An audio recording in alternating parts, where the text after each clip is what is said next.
Hey everyone, and welcome back to Manifesting with Amber. Today's video is a little bit different than my usual content. Today's video is about how to raise emotionally strong kids. And I've been wanting to discuss this topic for forever now. It's just something that is very important to me. And I do think that even if you don't have kids, or if your kids are already grown up, I think you can still benefit from this content because it talks about how to regulate your emotions and how to become resilient when faced with challenges. And this can apply to anyone. And I want to start by saying that I am not yet a mom, but I am a nanny and I have cared for many different kids throughout the years. And I've noticed a pattern I've noticed a correlation between the child's home life and the child's overall sense of well-being. So something I noticed with kids that come from a very loving home where they have a lot of support and they are really free to be themselves. They are given the time to play and to use their imaginations, and they're not being rushed. These kids tend to be more resilient when faced with challenges, when there is an interruption in their schedule or something shifts for them that's unexpected. They're able to handle it a lot more easily than the children that come from a home that has more frantic energy. There's more anxiety with the parents, there's more financial challenges, whatever's going on. And I think it's also worth mentioning that I am not criticizing any parents. I know that it can be difficult to raise another being while you're also working on your emotional stuff. I get that. And I've even been there myself where I've been having a bad day emotionally, and then I go into work and I have to take care of this kid and not show how disappointed I am with myself, or not show that I have these feelings of anxiety or whatever it is. I have to be strong for the kid, and so I can't really express that. But there's been days where when I wasn't in a good place emotionally, maybe I wasn't as patient with the child if they were having a hard time. And so I do notice that my mood affects the child. And that is actually the first step in raising emotionally strong kids, is to be aware of the fact that your mood does affect your child, because kids are highly impressionable, especially under the age of, I believe it's 5 or it might be 4. The kids are so impressionable, and they don't know how to differentiate between good energy and energy that's going to help them grow and expand, and energy that's a little more negative and might impact them later in life. So again, this video is not to point fingers or to blame. This is rather to just open up your awareness to something that you weren't aware of before. And talking about when we interact with kids, whether it's our own kids or someone else's kids that we're taking care of, is to know that the kind of energy you are bringing into that space, the kid is going to pick up on that, and the kid is going to act like a mirror for you of your internal state.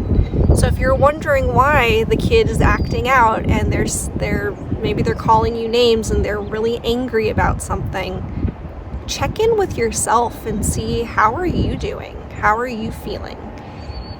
Is this energy that's coming from them, is that a reflection of how you're feeling? So something that I will do now when working with kids is I will do my best to get into a good feeling place before I start work, before I start interacting with the kid. I will check in how I'm doing emotionally, and if I am feeling a little bit of anxiety, or I feel myself getting impatient, I will just go within. I will take deep breaths, and I'll ask myself, what is most important right now? What is the top priority?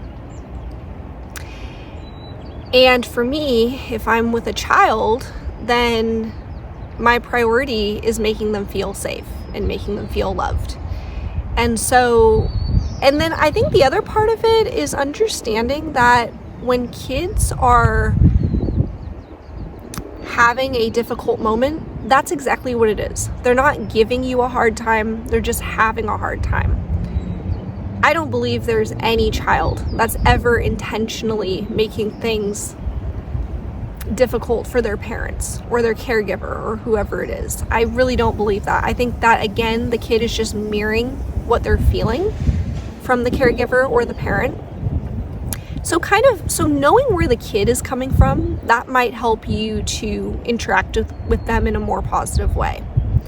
That's how I see it now. If the kid is having a tantrum about something, for example, I would deal with this a lot with the different kids that I worked with. Their banana would break in half or their snack bar would break in half, and they would be so upset. And it was like the world ended because they expected a full banana or a full snack bar and they were getting really excited about it. And now they're disappointed.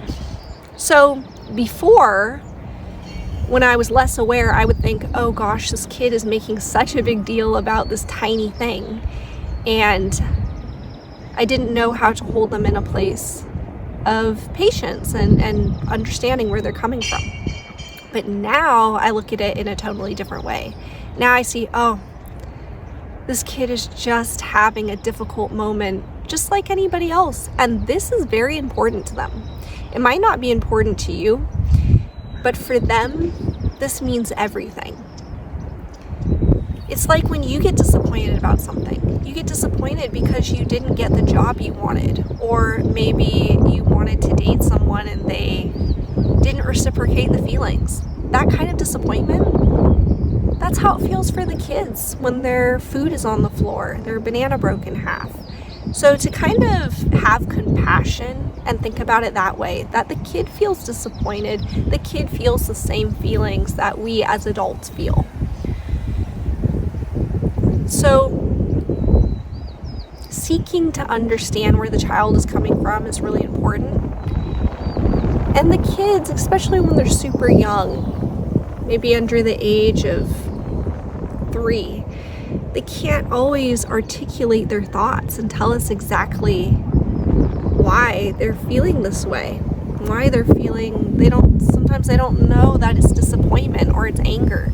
They just know that they're not feeling good and they want to be comforted, and they're seeking our guidance. They're just going to follow our lead.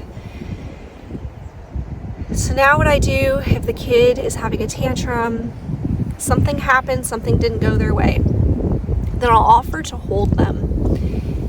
And sometimes I'll just sit there with the child and just hold them. And I'm not going to try to reason with them when they're in that place, because sometimes the kid just can't. They can't hear you. They just can't.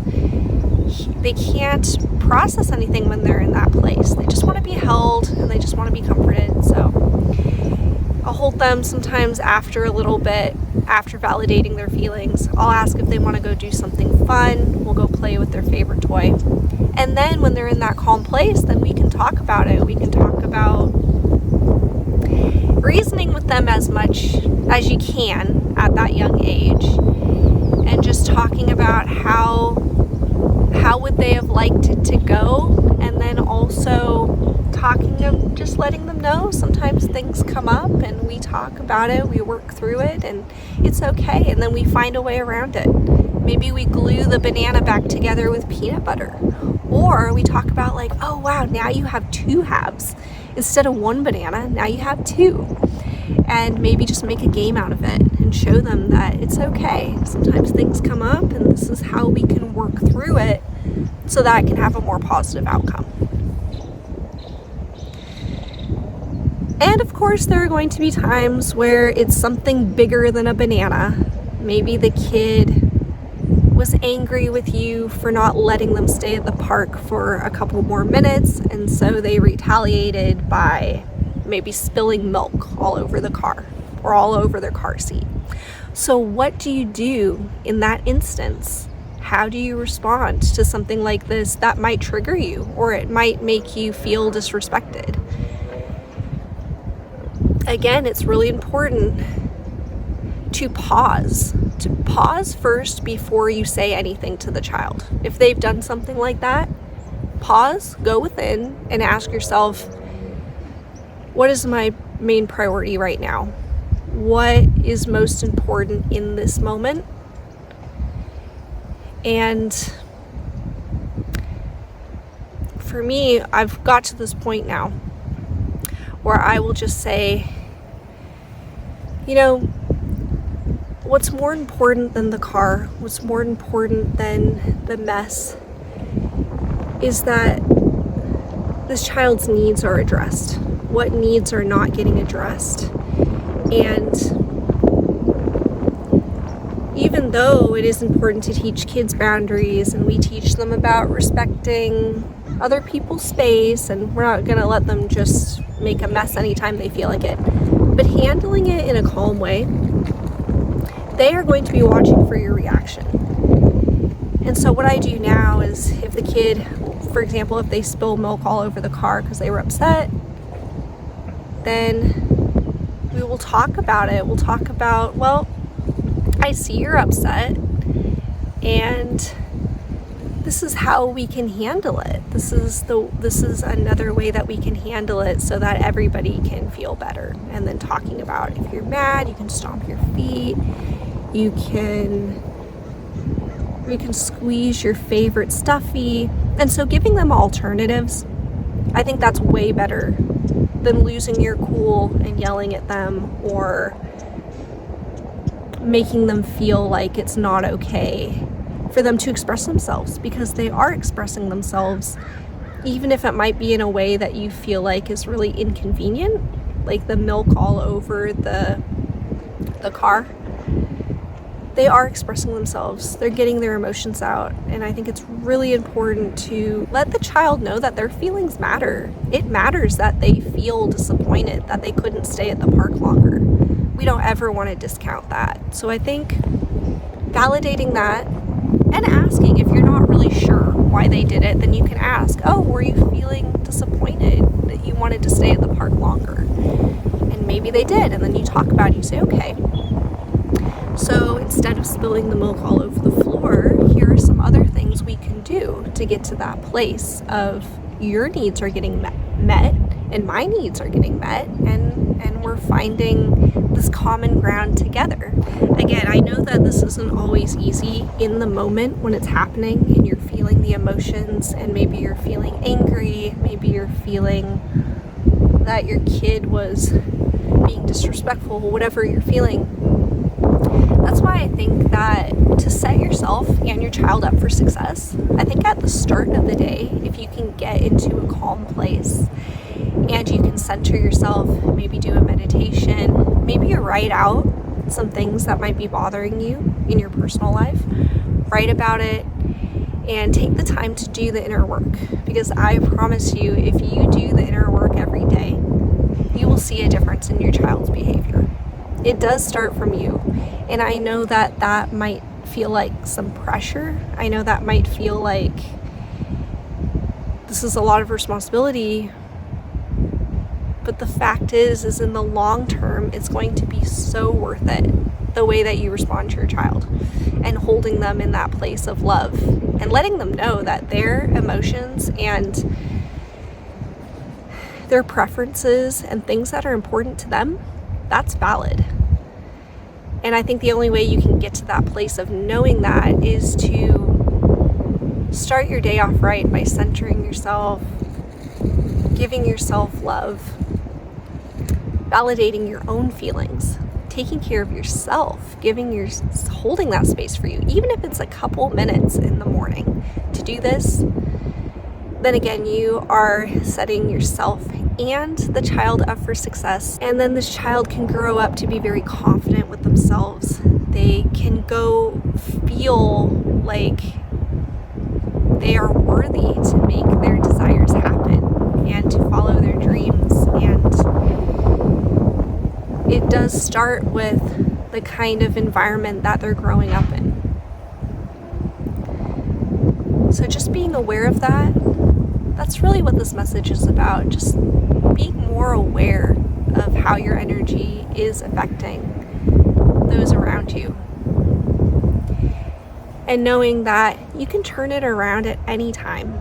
If you feel like you want to be more present with the kid, or you want to just show more love, you can absolutely start now at any age. Even if they're older, you can start, you can make a difference. And there is so much to say about this topic. I may end up making a part 2 because I could probably talk about this for hours. But I think I'm going to wrap it up here.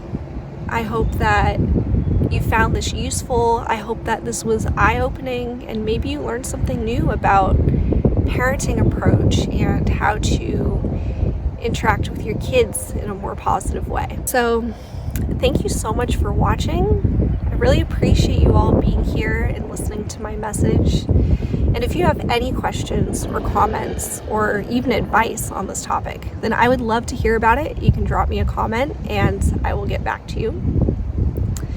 And on this channel, I typically talk about self-improvement, law of attraction, relationships, anything about becoming a better human. So follow me if you want to hear more tips on any of those subjects. And I hope you are all having a beautiful day. And again, thank you for hearing my message. Sending you all lots of love, and I'll see you next time.